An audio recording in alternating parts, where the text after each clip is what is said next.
وہاں کتنے صدر بدلے, کتنے وزیر اعظم بدلے, مودی جی کے تجربے کی وہ بھی داد دیتے ہیں. اور جس طرح سے کووڈ کے وقت ساری دنیا ہمیں بڑی شک و شبہ کی نگاہ سے دیکھنے لگی کہ مان لیجئے کہ جیسے ہم کوئی بہت بڑی بیماری کی علامت لے کر کے بیٹھے ہیں کہ صاحب یہ 125-30 کروڑ آبادی کا ملک اپنے آپ کو سنبھالنے کا تو اس میں توفیق نہیں, تو بھلا یہ بیماری کو کیا سنبھالیں گے, اور خود بیمار پڑیں گے تو ہمیں بھی بیمار کر دیں گے. لیکن بعد میں آپ نے دیکھا کیا ہوا, جب ہندوستان نے نہ صرف اپنے آپ کو سنبھالا بلکہ دنیا کا سب سے پہلا کووڈ کا ویکسین ایجاد کر کے دنیا کے دوسرے ملکوں کو تحفے کے طور پر دیا, جبکہ 50-50 لاکھ کی آبادی والے ملک اپنے آپ کو نہ سنبھال پائے. اور اس لیے ان 9 برس کی کڑی محنت اور جد و جہد کا یہ نتیجہ ہے کہ آج ہندوستان کا رتبہ بڑا ہے. مودی جی کی اگوائی میں آج دوسرے ملک ہندوستان کو ایک ہی سطح پر اس کو دیکھتے ہیں. اور آپ بات کر رہے تھے چندریان کی, عباس صاحب, تو آپ ذرا اندازہ لگائیے کہ جب ہم ریڈیو میں سنا کرتے, ٹیلی ویژن تو تب تھا نہیں, کہ امریکہ نے ایک اپنا باشندہ چندرما کی سرزمین پر اتارا ہے, تو ہمارے یہاں اس طرح کی بچیاں گانا سناتی تھی کلچرل پروگرام میں, چندا ماما دور کے. یہ ہماری حیثیت تھی. اور آج وہی امریکہ ہمیں اپنے مقابلے میں کھڑا سمجھتا ہے. یہ 9 سال کا ہمارا کامیابی ہے. ہمیں کیونکہ اس لیے بھی مجھے مبارکباد دینی ہے عباس صاحب کو کہ ایک تو آپ نے یہ پروگرام منعقد کیا, اور دوسرا ایک تعلیمی ادارے میں, کیونکہ یہ 9 سال وقف رہے ہیں نوجوان کو. اور کئی بار میں سوچتا ہوں کہ ہمیں کیا حق تھا کہ ہم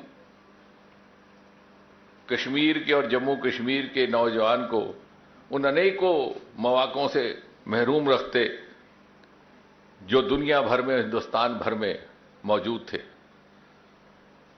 جانے انجانے میں نامعلوم کتنا بڑا گناہ ہوا ہم سے, خدا شاید اسے معاف کرے گا, اور مودی جی نے ہمیں اس گناہ کرنے سے روکا.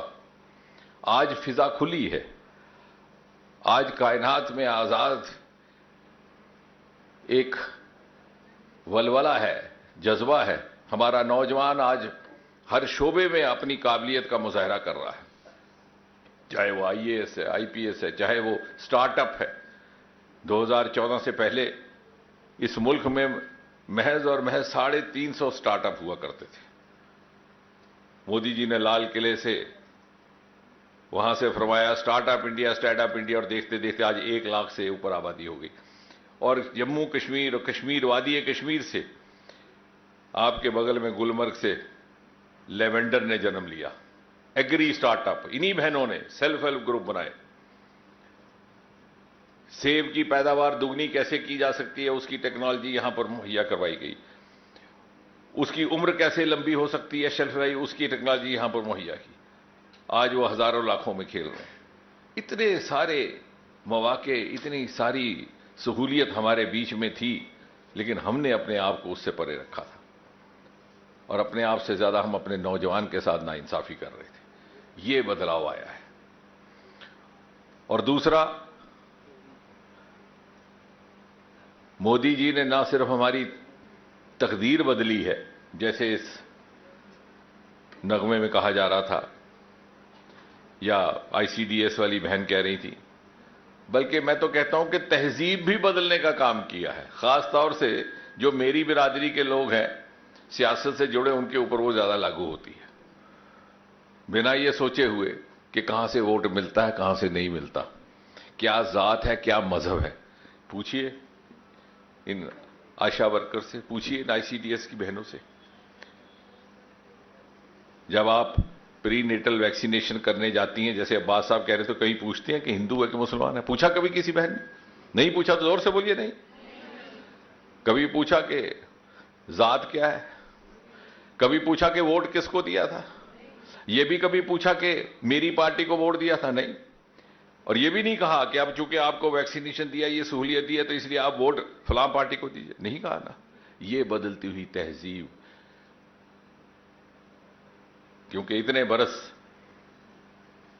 ہمارے ذہنیت میں ایک دوسرا ہی عالم گھر کر گیا تھا کہ جہاں سے ووٹ ملتا ہے وہاں ہوائی جہاز کا اڈا بھی بنا دو، جہاں سے ووٹ ملتا ہے وہاں ریل کا اسٹیشن بھی بنا دو، بھلے ہی کوئی مسافر ہو کہ نہ ہو.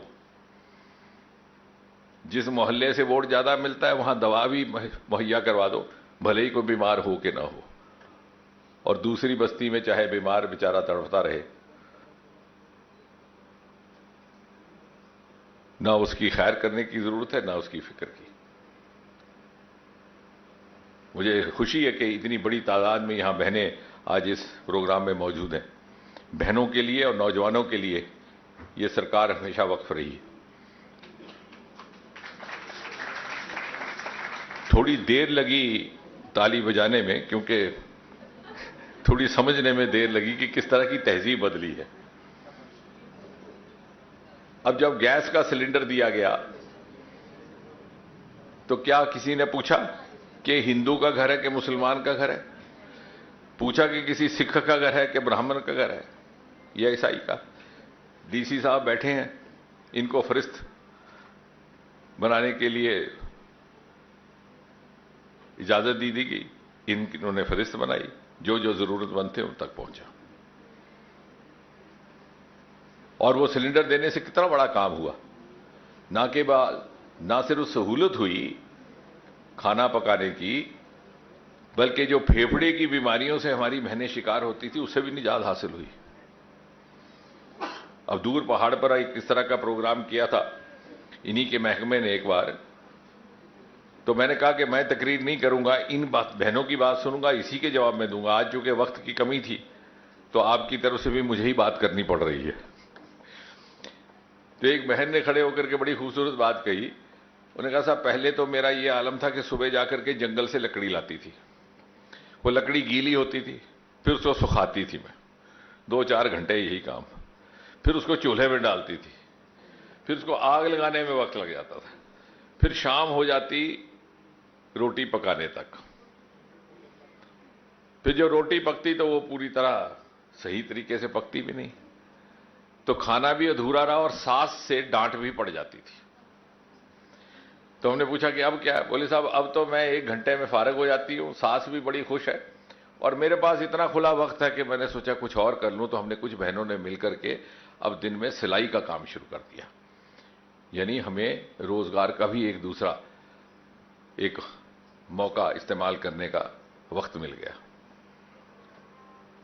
اسی طرح سے بہنوں کے لیے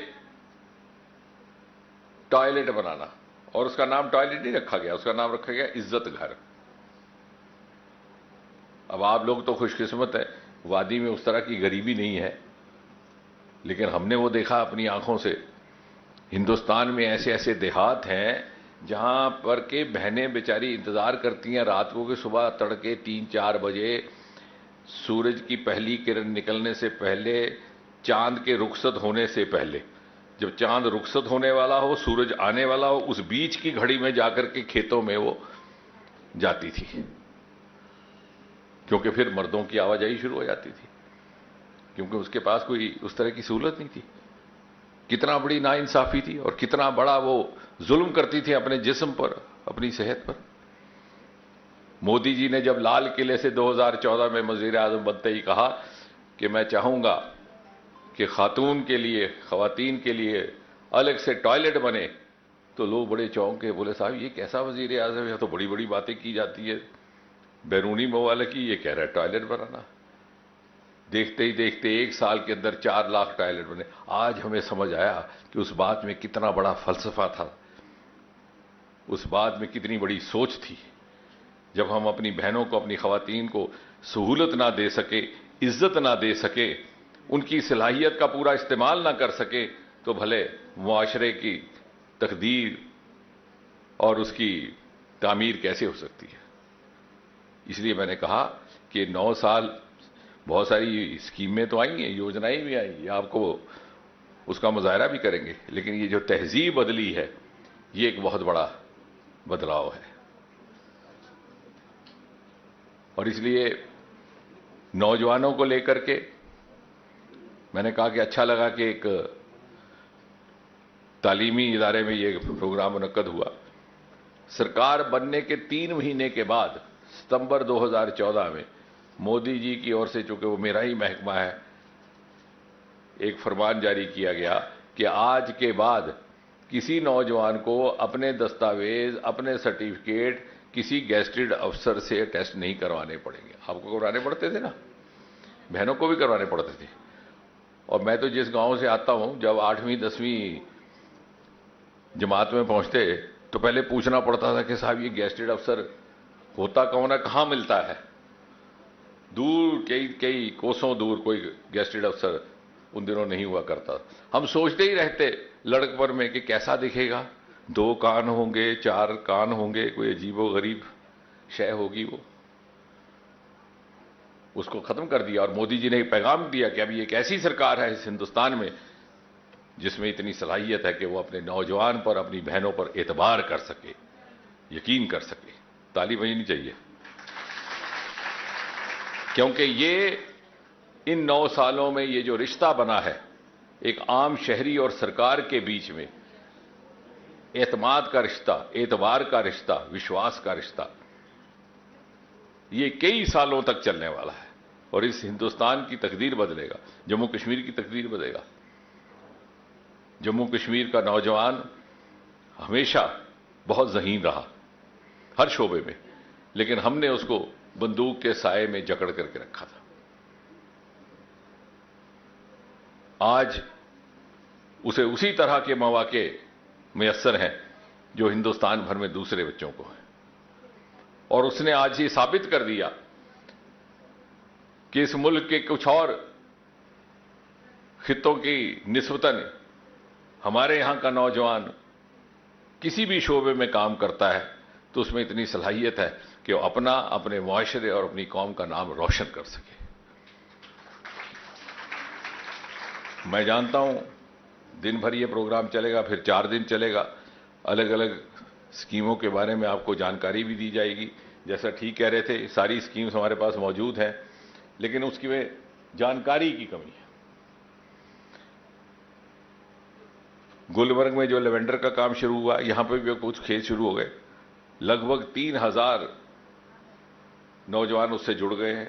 روما مشن ہندوستان نے شروع کیا ہے، لاکھوں میں وہ کھیل رہے ہیں، لیکن ہمارے بچے باہر دھرنا بیٹھے ہوئے ہیں۔ 3000 کی عارضی نوکری، کیونکہ ہم انہیں سمجھا نہیں پائے۔ اور اس لیے میں کہتا ہوں کہ آئندہ جب بھی اس طرح کے پروگرام ہوں تو بچوں کے ساتھ ساتھ والدین کو بھی ملقت کیا جائے، ان کو بھی سمجھایا جائے۔ اس دن میں بڈگام میں بیٹھا تھا ڈی سی صاحب کے دفتر میں، تو باہر سے کوئی نعرے بازی شروع ہو گئی، تو میں نے ان سے کہا کہ میں نے کہا ڈی سی صاحب ان کو سمجھاتے کیوں نہیں؟ پچھلے سال کی بات ہے کہ اتنے اسٹارٹ اپ کی اور اتنی سہولت سرکار دے رہی ہے، اتنی اسکیمیں، ابھی ذکر کریں گے عباس صاحب آنے والے دنوں میں۔ ایک مدرا اسکیم ہے جس میں 10-20 لاکھ نوجوان کو بنا کسی گروی کے، بنا گارنٹی کے، بنا مارٹگیج کے، بنا سود کے دے دیا جاتا ہے۔ اور میں اس دن کہہ رہا تھا کہ یہ اسکیم اس طرح کی ہے جیسے کہ والدین اپنے زندگی بھر کی پونجی کو اکٹھا کر کے پھر جب بچہ نوجوان بڑا ہو جاتا ہے، جوان ہو جاتا ہے، اس کو دیتے ہیں، بیٹے یہ میری ساری عمر کی کمائی ہے، میں نے تیرے لیے رکھی، تم اپنا کام دھندا شروع کر، مجھے اس کے بدلے کچھ نہیں لینا۔ یہ جس طرح سے ماں باپ کی ذہنیت ہے، اس ذہنیت سے یہ اسکیم تیار کی گئی، لیکن ہمیں اس کا فائدہ لینا نہیں آ رہا، ہم اس کے جانکاری نہیں، ہم اس تک پہنچتے نہیں۔ اور جب میں کبھی کسی نوجوان سے پوچھتا ہوں کہ بھئی آپ نے کیوں نہیں اس کا فائدہ لیا، کہتے ہیں صاحب ہمیں بتایا نہیں گیا، اور مجھے کہنا پڑتا ہے سب کچھ اس میں ہے، بتانے کی ضرورت ہی نہیں ہے۔ آج کل تو سب کچھ آن لائن ہے، لیکن ہمارے بچے اتنے ذہین ہیں۔ ابھی 2 سال پہلے یہاں پر سوپور کی ایک لڑکی تھی 16 برس کی، یہ ہمارا جو 30 بنا نا 30 یہ جو گروپ بنایا ہے فوج نے سپر 35، اس میں وہ IIT اس نے نکالی۔ تو میں نے اس کو پوچھا، میں نے کہا بیٹا تم یہاں بیٹھی ہو، ان دنوں تھوڑی سی ماحول بھی تھوڑا سا، اب تو بہت سازدار ہو گئی حالات، اس وقت تھوڑا سا ناساز تھا، میں نے کہا باہر جانے میں بھی خطرہ ہے, کوچنگ کا کوئی یہاں انتظام نہیں, اور تم نے یہاں اندر بیٹھے بیٹھے IIT کی سیٹ حاصل کر لی. تو اسے میں نے دلی بلایا, اس کو گھمانے بھی لے گئے. میں نے کہا چلیے اس کی زندگی کھلے, کہنے لگے میں پہلی بار دلی آیا, اس کے ساتھ کچھ اور بچے بھی آئے. تو اس نے دیکھیے اس چھوٹی سی بچی کا حوصلہ, اپنی جیب سے یہ نکال کے مجھے دکھایا, کہتی ہے انکل 8 مہینے اور 14 گھنٹے روز اس پہ لگائیے IIT کریک. میں نے کہا بیٹا جب میں تھا تو مجھے کوئی یہ بتانے والا نہیں تھا, ہمارے ہاں تو اتنا تعلیم کا ماحول نہیں تھا, مجھے پتا ہوتا تو میں بھی کریک کرتا.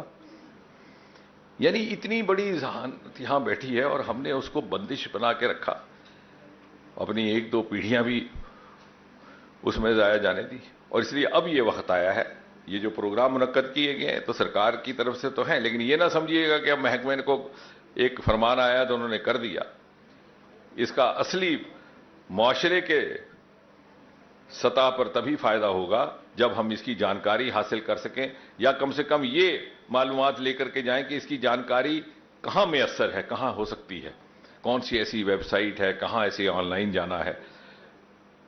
اور اس لیے ایگریکلچر کو لے کر کے اور آنے والے وقت میں مجھے پختہ یقین ہے کہ یہ جو ہمارے پہاڑوں والے خطے ہیں یہ ہندوستان کے اکانومی, ہندوستان کی جتنی بھی آگے کی ترقی رہے گی اس کو تعمیر تک پہنچانے میں ایک اہم رول ادا کرنے والے ہیں. کہ اب جو بڑے بڑے شہروں کے جتنے بھی ریسورسز تھے, ان کے جتنے بھی جس طرح کے بھی ان کے اور سادھن تھے وہ اب دھیرے دھیرے ختم ہونے لگے, آہستہ آہستہ ختم ہوئے. لیکن یہاں پر یہ پہاڑوں میں بسے ہوئے اروما کے سرمائے, یہ میڈیسنل پلانٹ, یہ اسٹرابری, یہ سیب, یہ ابھی دنیا تک نہیں پہنچے.